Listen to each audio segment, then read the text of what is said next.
Hey, welcome to episode 11 of the Brad Davidson Show. I'm your host, Brad Davidson, and today I'm excited to have somebody that's had a big impact on my life on the show to share with some insight with you that I found to be absolutely invaluable in my life. And yes, this gentleman is my therapist, but I call him more than my therapist. He's also my life coach. The way I met him was years ago. I was going through all my hard times, and I just got back from something called Onsite. I've talked about it in previous podcasts. Onsite was phenomenal. It was like 10 months of therapy in a week, but what it did, it was just completely shattered my life. And then it was my job to come home and piece it back together. And the therapist I was seeing at the time, every time I'd go into the office, they just wanted to rehash everything. And I'm like, look, I've dealt with that. I want to rebuild my life. So I got referred to Adam from a friend.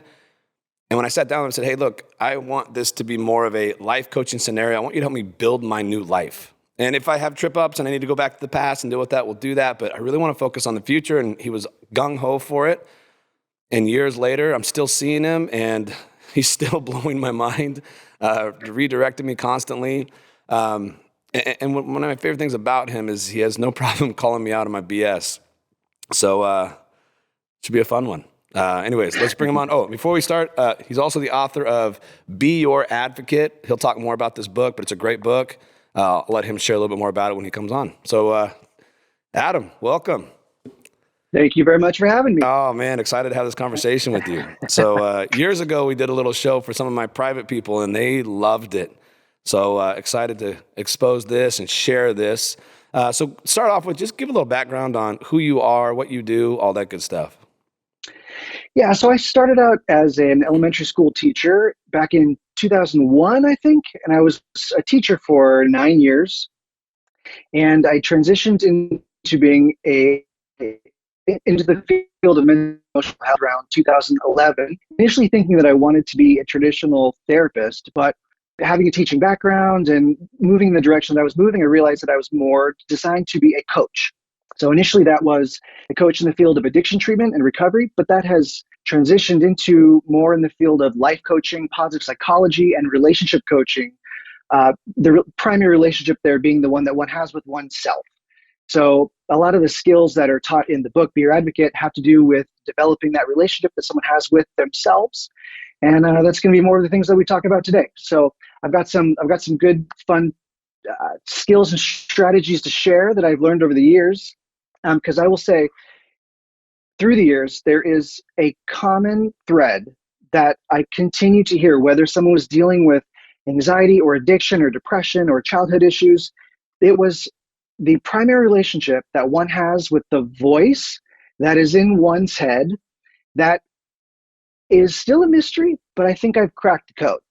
I know this one. I know this one very well. I'm excited to share this with you. And what's funny, I've been seeing Adam, gosh, what has it been, like 4 or 5 years now?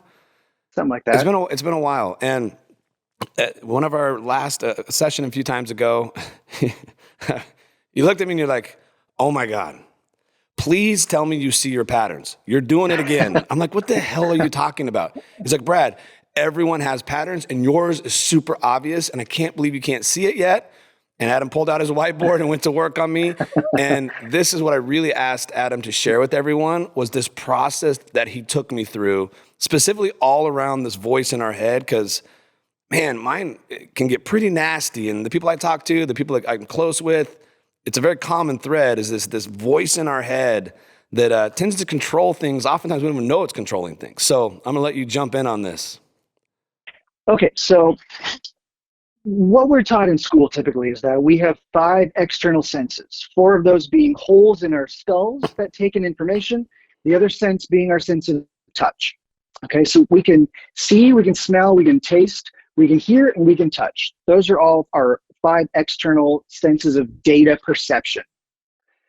What we're not really taught is that we also have internal senses. So we can think, we can feel, we can intuit, we can remember. There's all kinds of other stuff going on inside of us that we typically don't get taught and really no one's really talking about. So all of these senses are designed to keep us alive and to keep us safe. Our external senses tend to be ones that we don't really judge because you and I can both agree that this is, we would call this a pencil per se. But our internal senses tend to be ones that we judge because they're subjective, and we can't reflect them off of anyone. You don't know what I'm thinking, and I can't ultimately know what you're feeling. And there tends to be a lot of assumptions because we don't understand, or we're not able to fully reflect those things off of other people. So a huge assumption when it comes to thinking is because we don't have the full story about things that happen in our lives, or what's happening currently in our lives, or what can happen in the future, we tend to assume that because we don't have all the information, then there must be something wrong with us. That's that's a thought. That thought is going to have a corresponding feeling, which is going to feel terrible. So one way to conceptualize this thinking sense is what I've conceptualized as the GNAT. So that stands for GNAT, Grand Narrator Around Thought. It's like Pac-Man. It's constantly going in your minds. Some people have more of a sensitivity to it than others. Some people have more of a negativity bias than others. Some people it's more mellow. But for most everybody, there is a constant voice that is going that, like your other senses, is designed to keep you safe, which is, I'm emphasizing that point because it's very difficult sometimes when it can be so damn negative.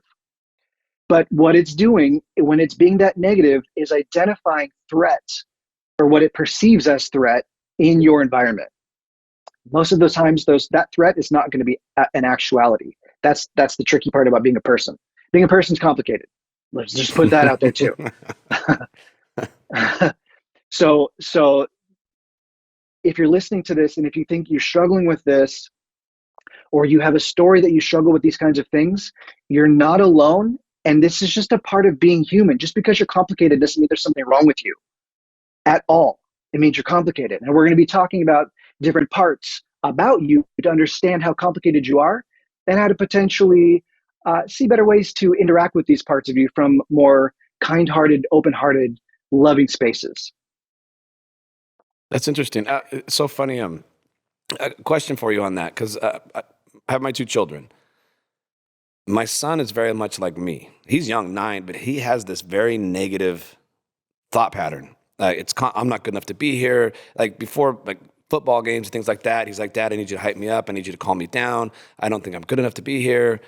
So his is very negative like mine. But my daughter, the other day, I shared this story on one of my past podcasts. We were driving and she takes her podcast out. She's like, Dad, why are you driving it silent all the time? Like, put some music on or something. And I was like, honey, look, I've worked really hard to be comfortable in my thoughts, not needing any distractions.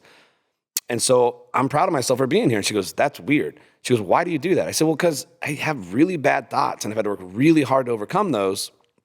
And she goes, oh, that's interesting. Because, well, I guess I don't really have a lot of bad thoughts. Is it pretty innate? Like, is it like happen early, or is it life experiences that changes it, shifts it, creates it? As far as I can tell, as far as my own personal experience and from working with clients, that voice comes online around 4 or 5 years old. And in that time, depending on just a person's environment and their specific sensitivities, the voice will take on different flavors. But again, like I was saying before, most of the negativity is based on assumptions. So at whatever point in time, your little guy or me or you or anybody else who's got more of a sensitivity to this, at whatever point in time in your development or our development, there was some moment that was taken very seriously, or series of moments that was taken very seriously. Now, that might have been a traumatic moment, or it might not have been, but the brain takes a snapshot of that moment. And since not all the data is present for why something is happening, the brain fills in information. And again, the way that brain fills in information is with an assumption. And that assumption is usually something like, there's something wrong with me, otherwise this wouldn't have happened.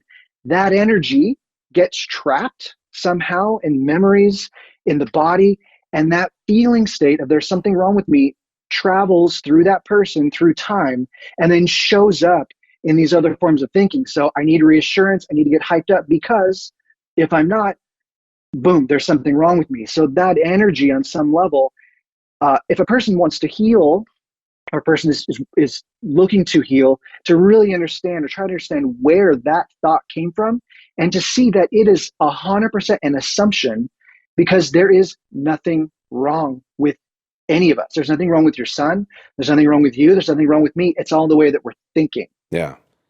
So magically, your daughter, as she was skipping through her uh, upbringing, just didn't land on those spots and didn't incorporate that message.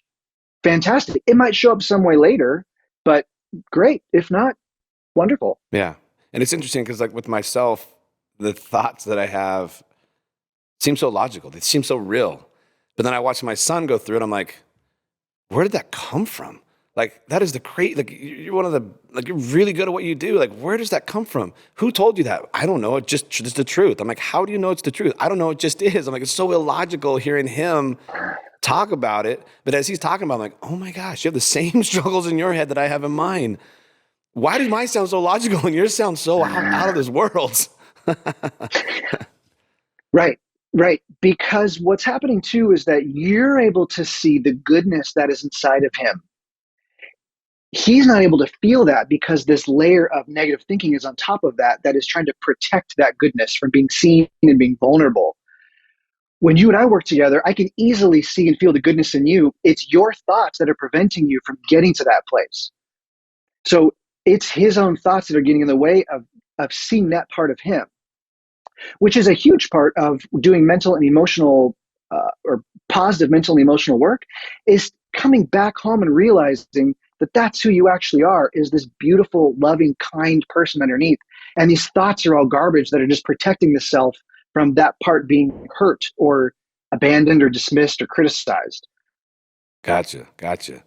So I want to, So it's easy to see and feel the goodness in others. yeah, it's really easy to see it and feel it in others. I mean, to me, that's very easy to do. They're like, why is it so hard on ourselves? But so a couple sessions ago, I'm just going to be honest, which I think it's most people's journeys, right? But like, we'll work through some things. All of a sudden, I'll kind of get back online. I think I'll start going in a positive, and then something will happen and trigger, and I'll start falling down, and things will get bad again. And it's just kind of been up and down over the years with you. And this last go around, I think it was going really well, and then something happened in my life, and it just spiraled me down, and I could not pull myself out of it. And that was the day I think you had enough of it, and you're like, dude, wake up.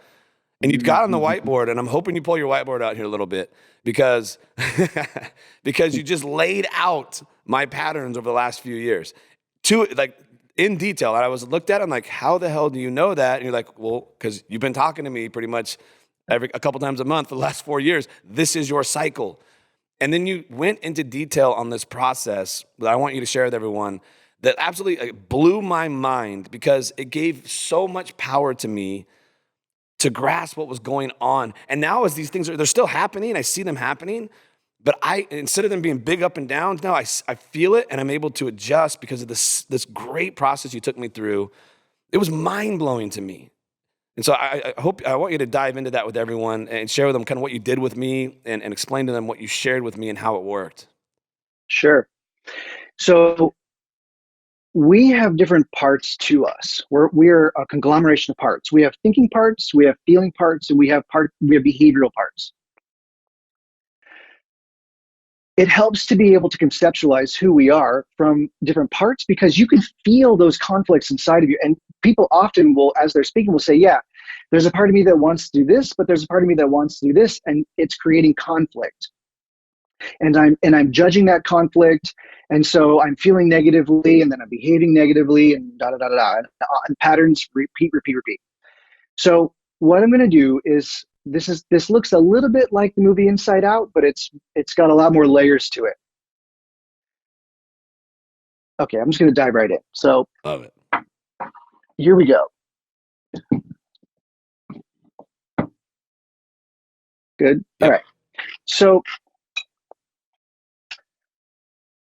first of all, we're going to come back to the primary thinking part, which is the gnat. Okay, so this is a constant chatter of a constant voice that is chattering in your mind and narrating your life. It often tends to be terrified because it wants you to stay safe, stay alive, and to be protected. That's its primary directive. Now, so we're actually going to put that So this magnet signifies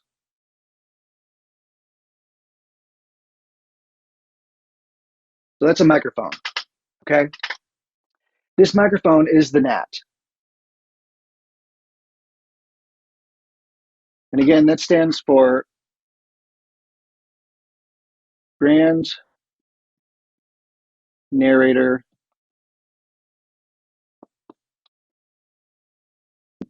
around thought, okay?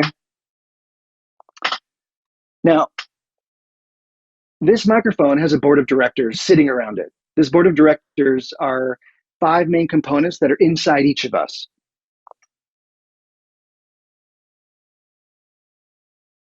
So around this board of directors, these 5 main components come online at various times in our development. So every human being comes onto this planet from a place wherever we come from, comes onto this planet from a point of absolute love. The first time I held my niece, almost 8 years ago, she was maybe not even an hour old, and the room that she was brought into, I had no idea the feeling of what pure love felt like. It was my brothers, my sister-in-law, my mom, me, and the room just was filled with this beautiful light. That is the energy that this new human being was bringing to the planet. This is at all of our core. It is at everybody's core. It is the layers of thought and emotion and behavior that we pile on top of that moves us away from coming back home and feeling that part of us. But it's there. And it is the number one spot at your board of directors. So this is your lover. Can you see that okay? Yes. Yeah. Yeah. All right. So the lover has its hands on its heart. Okay. Now, as is the nature of things in the universe, there are positives and positives have negatives. And as much as we might not want to experience negatives or want to deny that negatives exist, they are a fact of nature. And so we need to accept them because our world works in opposites. We have light, we have dark, we have up, we have down, we have hot, we have cold. We have a lover who is a positive, emotional center in us. But that means there also must be a negative. So the negative, not bad, but just negative. Because that's a big distinction, is the fearmonger. Okay, these are emotional opposites within our psyche. This part of us feels bad, but it is designed to keep us alive. If you weren't able to detect fear, if you weren't able to detect a threat, you would not make it. So it's a functional, it can be a functional part of us. It can be a very dysfunctional part of us too, but it's a necessary part. These are opposites. These both come online very early, or we're actually born with both of these components. So these are emotional essential components. Now, there are behavioral components that evolve over time too. So over the first few years of life, we develop another part of us. We're going to give this part a flower person. This is our advocate.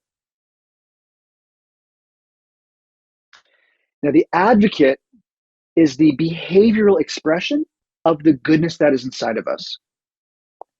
The advocate puts us to sleep on time, drinks enough water, says hi to the neighbors, mows the lawn, does homework, gets up and meditates, whatever, is nice to people, and is number one, the advocate practices how to be its own best friend and to take care of itself.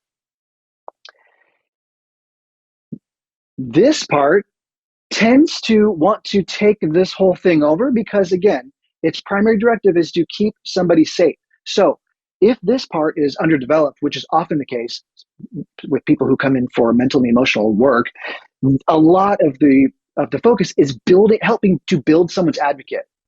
Okay, now you're going to know that you're in this place by the way that it feels, which is going to not, it's not going to feel like ecstasy. It's going to feel like peace, calm, a sense of well-being. That's how you know that your advocate is online and that you're coming from a place of loving kindness and loving kind energy. Now there's an opposite as this goes. So the lover has an opposite, which is the fear monger, and the advocate has an opposite. And the opposite of the advocate is the behavioral manifestation of the fearmonger, which looks something like this.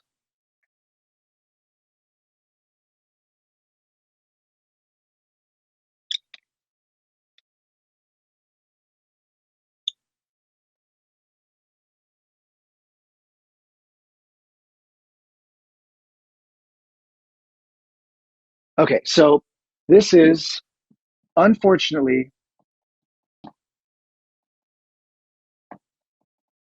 the habit monster. Okay, so the habit monster is regulating the fear of the fearmonger. So the habit monster is in proportion to the fearmonger.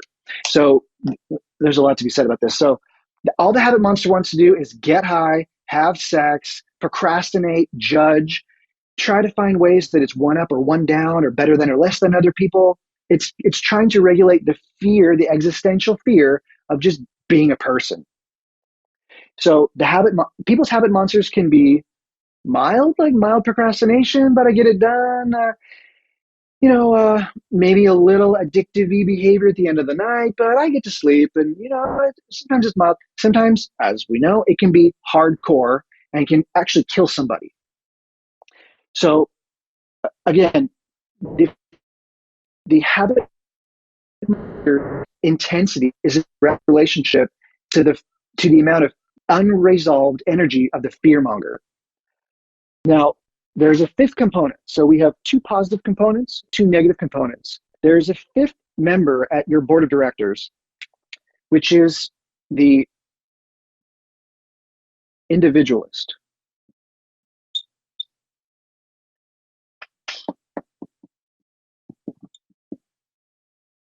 While these other components are inherently positive, these components are inherently negative.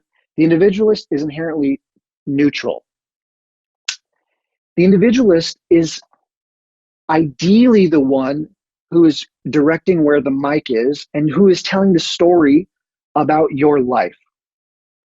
The individualist is highly susceptible to the energies of the fearmonger, of negativity or positivity. It will tell a story. Because the individualist is the one who's on a journey.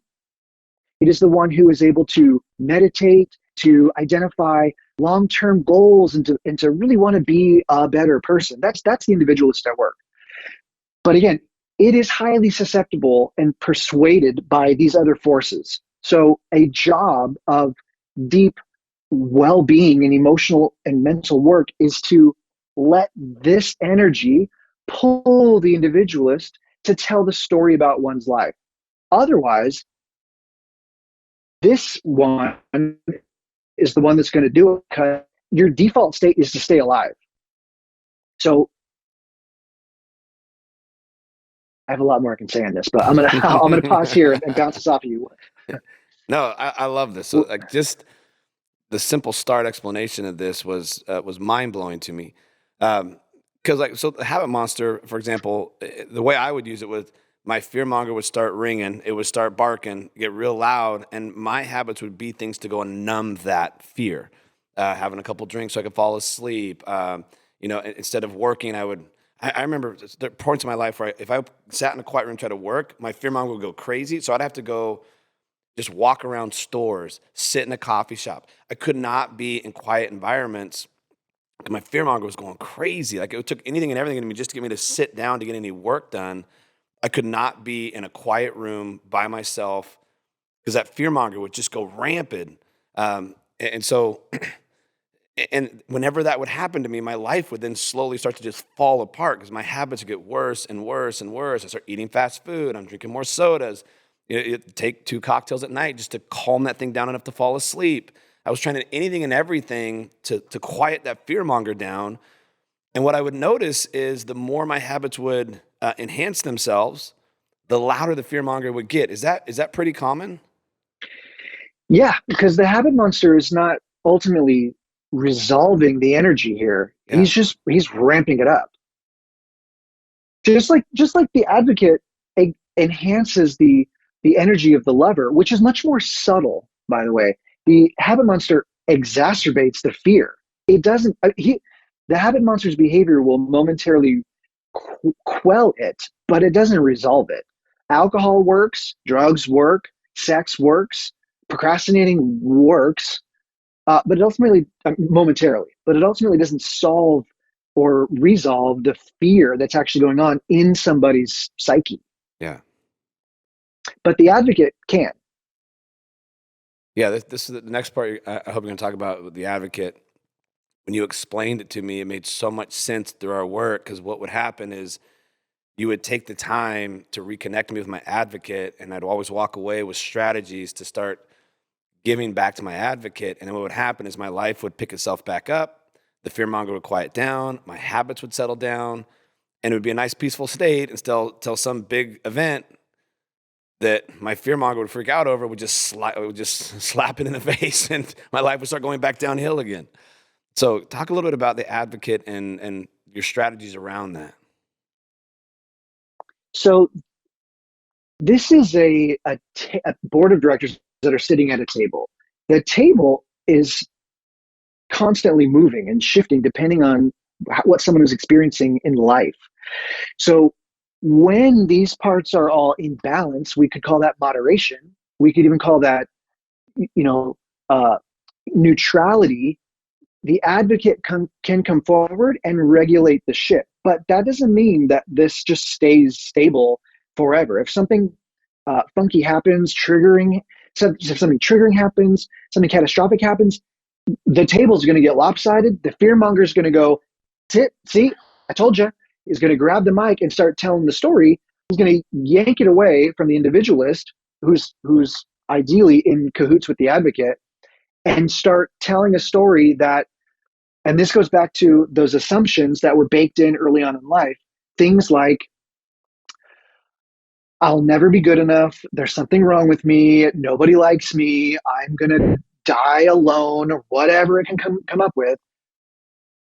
But that doesn't mean, just because the table gets wonky, that doesn't mean that it can't get righted with bringing that energy back, letting letting this energy settle, reinforcing positive, like you were saying, positive behaviors, positive habits, bringing those things back, bringing mindfulness back, bringing slowness back. Like, whoa, whoa, whoa, whoa, whoa, whoa, whoa.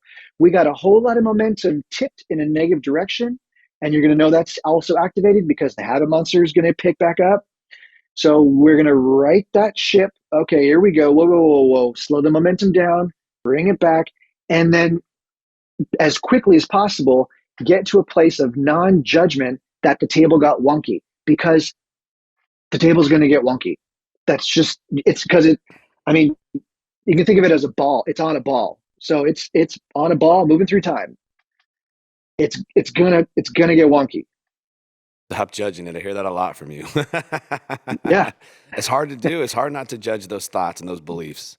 What is wrong with me? I'm such an idiot. Like I've heard you say that to me a lot over the years. It's just a thought. Don't judge it. Yeah. Yeah. There's no point. All that does is exacerbate the problem. Yeah. Because all that's doing too is, and what we worked on is reminding you that having a thought that you're judging yourself is still a thought. So all that does is keep negative energy flowing, Yeah. which is a waste of your time. If you're not learning from what it's trying to teach you, or if you've already learned it and continue to engage in negative thinking and judgment, you're wasting your time. Yeah. It's awesome.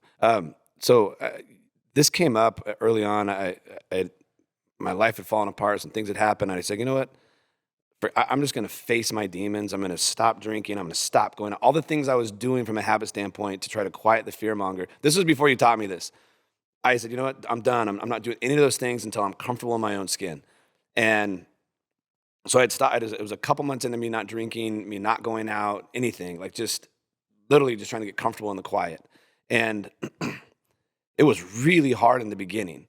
And that you kind of caught me like at the bottom of it, like trying to pull myself out when you brought this up. And you shared all this. And the thing that jumped out at me was when you're talking about when you're really connected with the advocate and the lover, it's a feeling of peace. And that was really hard for me in the beginning, but I bought into this. I bought it because you explained it, made so much sense. I could see it happening. So look, I'm just doing this until I feel this sense of peace that you talk about. So I stopped all my bad habits. Like I said, no alcohol. I stopped going out. I wouldn't even go out to dinner. I was either working or in my own personal space with my children. I was not going to go do those things that would distract me. I stopped drinking sodas. I stopped drinking energy drinks, and I did a little game with my son for a few months. Just all my poor habits. Because I'll be honest, like sodas and energy drinks give me energy, and I would just push until I would collapse. So it was just clean slate of everything. No more fast food. Like anything that was a poor habit for me, I stopped doing. And I remember when I finally recognized that I was in the state of peace. It was so boring to me.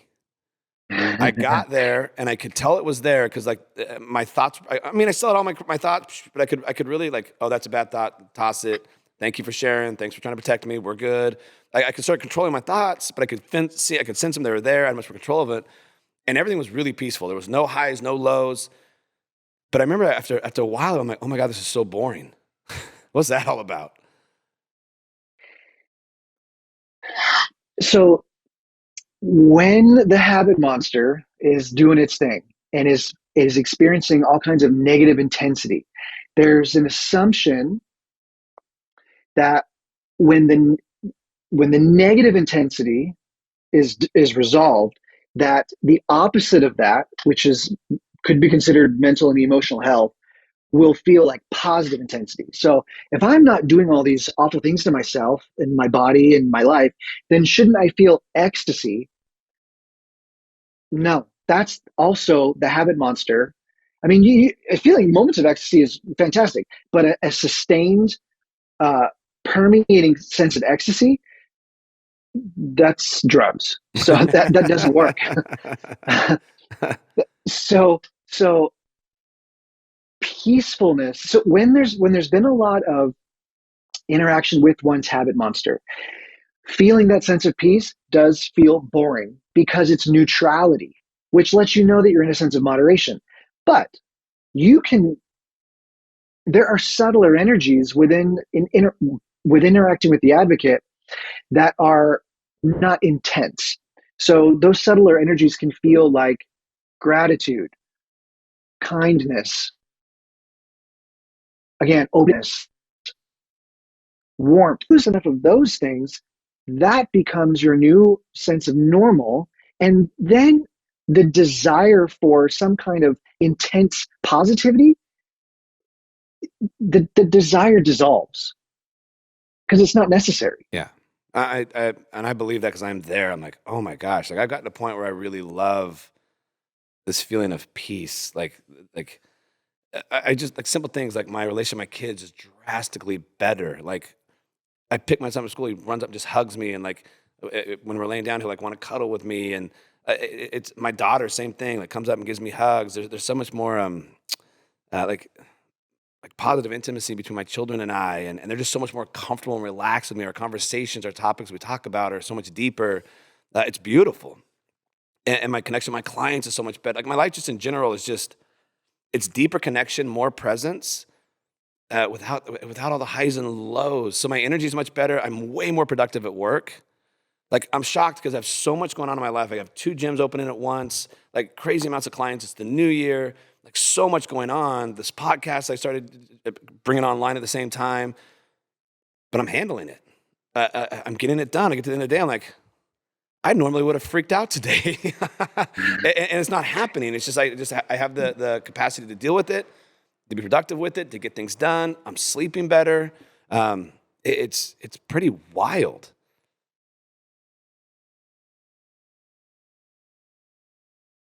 So Say that again. I said it's Oh, it's just incredibly uh, wild to me how oh, incredibly great this feels now that I got past the state of, well, this is really boring because I didn't have the highs and lows. Here's the other great thing that I love about this is there's no shame in my actions. There's no regret in my actions. There's no like, oh my gosh, I hope I don't run into that person. Like, there's none of that is in my life all of a sudden. So it's much easier. Like, there's just no regret, which is to me is, and no regret and no shame is just such a beautiful state to be in on a day to day basis. Like that to me, when I was really in my habit monsters, like, oh, I was so embarrassed about, here I am, I'm coaching about health and I'm having fast food, or, like I'm having to have a couple of cocktails just to be able to fall asleep at night. Like, what is wrong with me? Like, I know this is so bad for me. And I'm telling people not to do it, but here I am back in the corner doing it. Like, it was horrific. Like, just that lack of integrity of, I'm telling people to do one thing, but I'm doing another because I'm in such a bad state.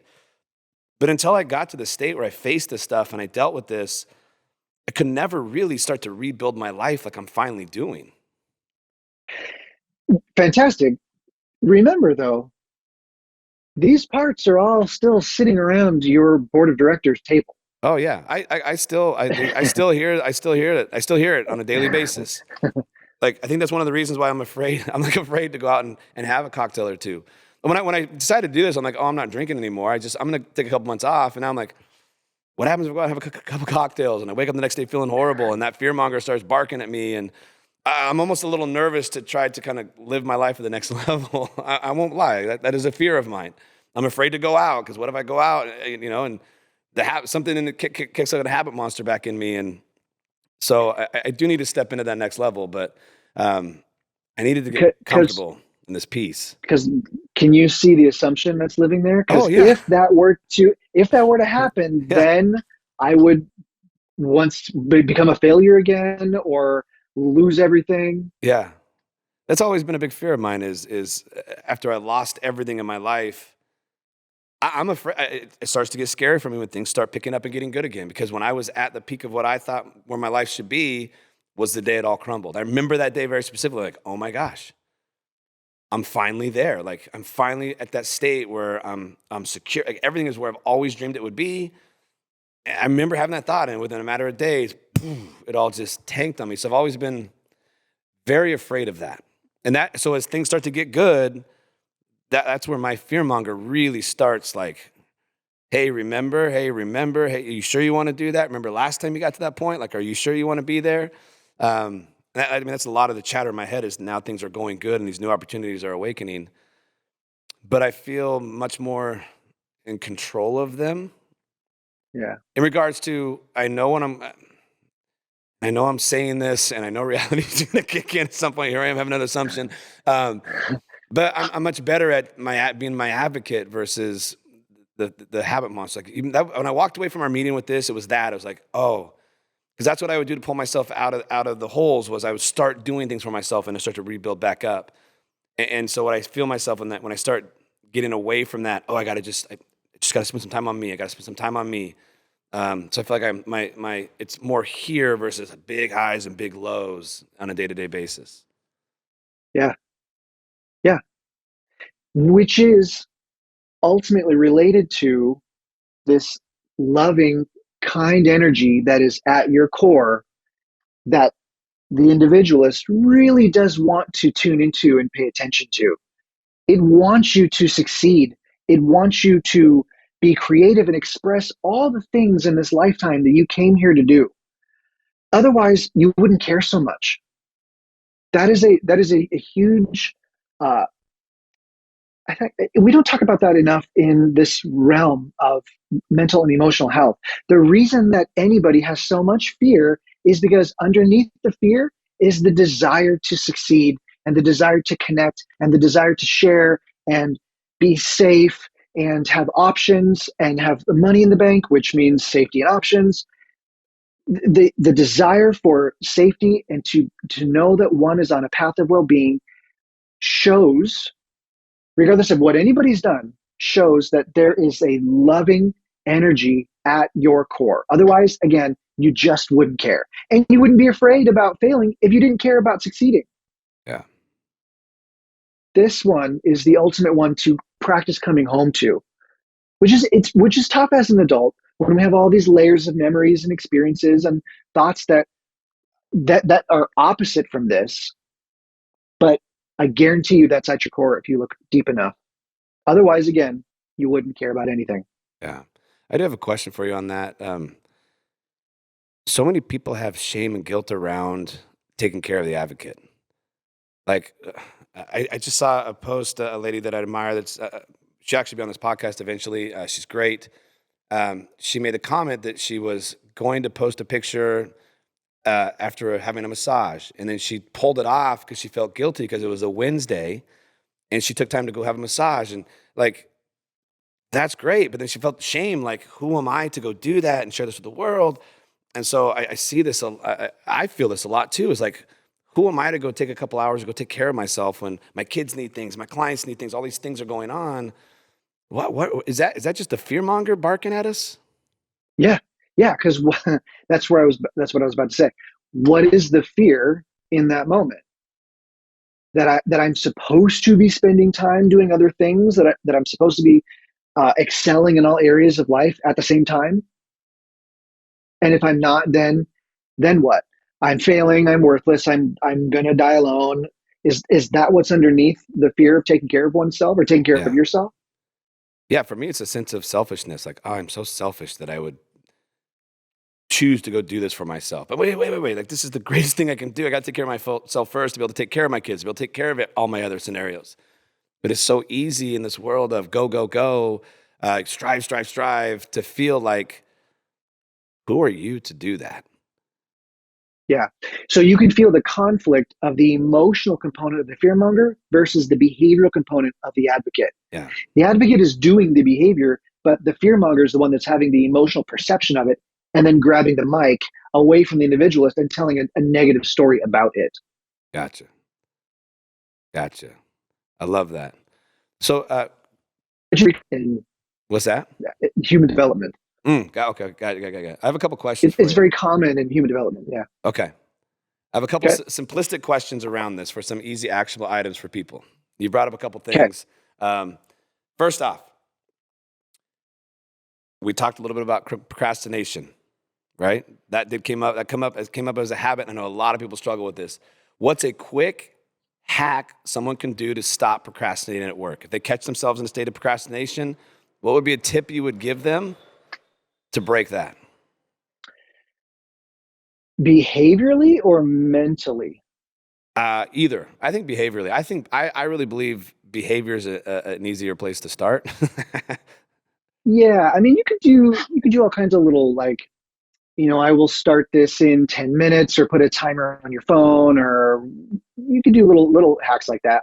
But if you don't follow through with that, you must make a pact with yourself that you will follow through with that, um, to try to help yourself to hold yourself accountable. But what I would say too, in that space, when someone is putting some kind of task off, what is it? So it's the fear monger. What is it that you're afraid of is going to happen once that thing gets done? Or what's so what is the purpose of the fear of not generating the amount of energy that it would take to accomplish that task? Because there's probably going to be a thought like, I don't deserve it, I'm going to fail, they're going to hate it anyway. If you can see that that thought is the actual problem, and that try if you can try to get at what that the underlying negative belief is that's preventing you from doing the thing, and if you can just do the thing anyway, like set an alarm on your phone, I'm going to do this thing in 30 seconds, if that's possible. And when 30 seconds is done, I'm going to, as like I'm running across hot coals, I'm going to do the thing, and if I can not think as much as possible, see if that can help get some motion going. Love it. Because the procrastination is coming from the thinking about the thing. It's not going to be about the thing itself. If the thing itself is actually something that somebody can do. Gotcha. Gotcha. Okay, next question. When I get into states of very high stress, when stress starts to overwhelm me, that is when I am at a big risk of my fear monger barking and habits kicking in. That is always my most vulnerable point, is when I'm in an overwhelming amount of stress. That is one of my big risk moments. Do you have any suggestions or proven techniques that can help calm down stress quickly in those scenarios? So think about, so sometimes stress is going to be beneficial and it's going to generate energy to actually get something done. But what you're talking about is stress that is not beneficial, that is life depleting, and is going to tend toward procrastination and not getting things done. I'll use an example. I'll use an example because this just came up. Um, I'm opening up a new gym out in Marietta, Temecula, and I had all of my coaches coming in. We were going to run our first mock classes in the new gyms. I got there an hour early, thank God, because when I walked into the gyms, they had been cleaned, but the people who cleaned the gyms moved all the equipment. And so I walked into a gym, it was clean, but the equipment was all in the wrong places, and it was just me. And I went into panic mode. I started trying to move all the equipment around. It got really chaotic, got more stressful as time was crunching down. And by the time I got everything moved into place, everybody showed up, the mock classes showed up. I was gone. In my head, like, you're an idiot. Who are you to think you can do this? You're not made for this. It was those type of conversations going in my head. And then at that point, I'm like, now you're tired. You need to get an energy drink. Like, I had to fight all these stupid thoughts in my head to get through what was on my plate at that point. And the old me would have just said, I'll be right back, and gone and slammed an energy drink thinking that was my answer. But I was able to get through it. But I wonder if you have any suggestions for those states where you're in those high stress scenarios. Because I know I go have that energy drink. The next thing I'm going to do, I'm having a bad meal that night. Then after that, I'm having a cocktail. It goes downhill from that one simple choice for me. So in those states of high stress, what's a recommendation you give someone to help take that edge off? Yeah. So let's back that simulation up just a few seconds. Your perception of the problem is the reason that the stress occurred. When you saw all those items out of place, the thought what was the thought right there? Do you know what it was? Oh yeah, it was, oh shit, I'm not gonna have this moved in time. This is not gonna go well. These coaches are gonna think I'm a moron. It was kind of the first time for everyone to experience everything. First group of people coming in to experience it. I'm like, oh, this is gonna blow up in my face before it even starts. I have to be perfect. Yeah. And if it's Yes. not perfect, then I'll be abandoned. People will hate me and they'll never come back. Yeah. Yeah. Okay. Yeah. You brought all that to the moment. That stress was completely generated by your assumptions about reality and about how reality needs to be addressed when things aren't to plan. That's you. And that's common. So, what could have happened in a parallel universe is you walk into this environment, you see all these items out of place, and you go,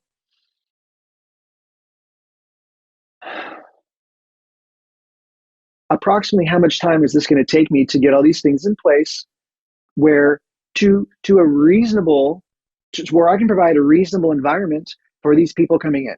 How much time did you have? I had an hour. Okay, was that a reasonable amount of time? I barely made it. So yes, it was a reasonable amount of time. I made it. Okay, so in a parallel universe, you could have taken a deep breath, put on some entertaining music, and just started to get things done. You could also be running simulations in that space too of, okay, what happens if people show up and everything isn't perfect? Do I have to run the simulation in my mind that I'm going to be abandoned, hated, and people will never want to do business with me ever again? Do I have to run those simulations? No. What could actually happen? Oh, people walk in and say, oh, okay, things are still getting moved around. Okay. The stress is coming from the judgment that you placed on yourself based on what you think other people think about you. That stress didn't have to happen. Those other people's perceptions didn't happen. You created it for yourself, ramped yourself up, which is what these guys love to do because then they get to pop out and have a party. But when someone is dealing with this stuff, who's listening to this, if they can identify the assumptions that are being brought to that moment before the stress starts, that will very much help the situation. But once the stress has already started, if possible, get quiet, calm, and still, slow down. It's on momentum. It's negative momentum.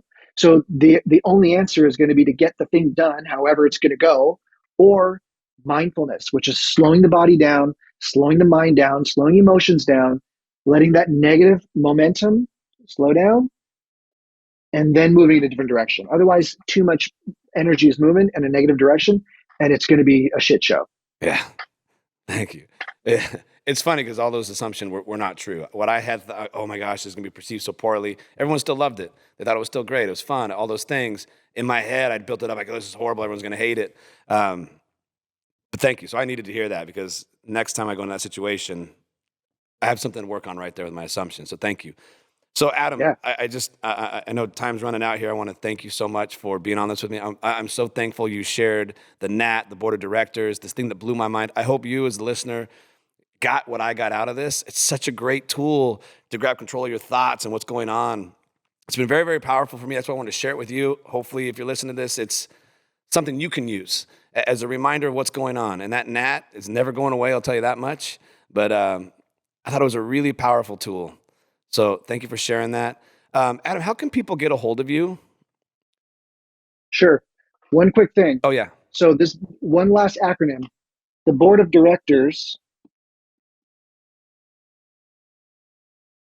in you. So if you want to try to remember that, the acronym there is BODY. Love it. So that is how your body, or those are the different parts of the body, the different parts of you that are inside your body. How people can get a hold of me? Absolutely. My web address is adamschilling.org. So it's my name. You can check me out on Instagram, b.your.advocate. Follow along. I post videos on positive psychology tools, also little pictures on there, reels. So we've got a whole movement going on here and how to help people feel and think in better, more positive ways. No matter what you've been through, you can always learn how to thrive. So jump on Instagram with me, jump on my website, adamschilling.org, and feel free to check out my book, Be Your Advocate. Yep. Again, Be Yeah, Your there's lots of Advocate. tools in there. Yeah, you can find it on Amazon. It does a much deeper dive into this little portion of what he just talked about, too. So if you want more information on this specific thing, there's a lot of good information in this book on this topic. So, well, actually, the board of directors will be in the next book, but that book's got a ton on the NAT. sorry, the NAT. Sorry. Yeah. So the NAT, it Yeah. goes really deep into the NAT and how that works. So awesome. Well, thank you so much for your time, Adam. I appreciate you coming on the show and taking the time to speak with my people and the people that follow this. And like always, I'm a huge fan of yours, and thank you for all the help you give me. I appreciate you. Back at you. It's my pleasure. Awesome. Thank you. Thank you. Be well, everybody.